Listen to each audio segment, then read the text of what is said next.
UPSC prelims 2021 में आपके सामने क्वेश्चन पूछा गया था कि इनमें से कौन सी बायो जियोकेमिकल साइकिल में रॉक वेदरिंग जो है वो मेन सोर्स है न्यूट्रिएंट रिलीज का।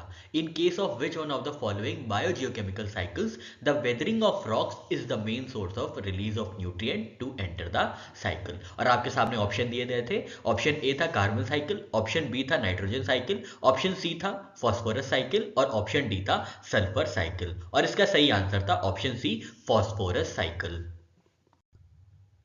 फॉस्फोरस साइकिल की बात करें तो प्राइमरी रिजर्वायर फॉस्फोरस साइकिल के होते हैं फॉस्फेट रॉक्स जो लोकेटेड होते हैं सेडिमेंट्री रॉक्स में या ओशन सेडिमेंट्स में। अब इनकी एंट्री कैसे होती है, तो वेदरिंग या इरोजन जब होता है तब रिलीज होते हैं फॉस्फेट आयंस। ठीक है, फॉस्फेट आयंस जो रिलीज होते हैं फिर वो एसिमिलेट हो जाते हैं प्लांट्स में। प्लांट्स जो है एब्जॉर्ब करते हैं फॉस्फेट आयंस को, इनऑर्गेनिक फॉस्फेट को, जो कि यूज होते हैं बाद में एटीपी में, डीएनए, आरएनए, फॉस्फोलिपिड मेम्ब्रेन्स में। ठीक है, अब प्लांट्स एब्जॉर्ब कर लिए इनऑर्गेनिक फॉस्फेट तो प्लांट्स को खाते हैं फिर कार्निवोर्स, तो इनके अंदर भी चले जाते हैं, ट्रॉफिक ट्रांसफर होता है फॉस्फोरस का। फिर ये स्टोर होते हैं बोन्स में, टीथ में और टिश्यूज में।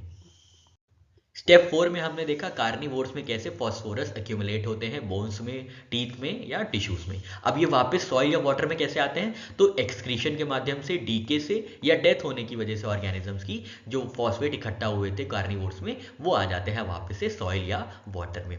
सॉइल और वाटर में आने के बाद इनके ऊपर माइक्रोबियल एक्शन होता है जहां पे बैक्टीरियल डिकम्पोजिशन होता है ऑर्गेनिक फॉस्फेट का इनऑर्गेनिक फॉस्फेट्स में, और इसी को मिनरलाइजेशन कहा जाता है। ठीक है, अब एक्वेटिक पाथवे की बात करते हैं तो फॉस्फेट्स जो है वो वॉश्ड इन हो जाते हैं रिवर्स में, लेक्स में या ओशंस में। तो अभी हमने देखा वाटर में कैसे पहुंच जाते हैं और कैसे सॉइल में पहुंच जाते हैं, कार्निवोर्स के डेथ की वजह से, एक्सक्रीशन की वजह से या डीके की वजह से। अब यही सारे जो फॉस्फेट्स हैं ये वॉश्ड इन हो जाते हैं रिवर्स में या लेक्स में या ओशंस में। इसके बाद क्या होता है, इनका सेडिमेंटेशन होता है, एक जगह इकट्ठा होना शुरू कर देते हैं और रॉक का फॉर्म लेते हैं, तो इसी को मरीन रॉक फॉर्मेशन कहा जाता है। ठीक है, तो बहुत लंबे अरसे तक ये सिलसिला चलता रहता है, जिसके बाद मरीन सेडिमेंट्स जो हैं रॉक का फॉर्म लेते हैं। और जब ये रॉक का फॉर्मेशन हो जाता है फिर टेक्टोनिक अपलिफ्टमेंट होता है। टेक्टोनिक अपलिफ्टमेंट के बाद जो रॉक्स अभी बने हुए थे, जो रॉक्स फॉर्म हुए थे फॉस्फोरस से, वो एक्सपोज हो जाते हैं टू वेदरिंग अगेन, जिसकी वजह से फिर से न्यूट्रिएंट जो है रिलीज हो जाता है। और ये काम जो है thousands two million years of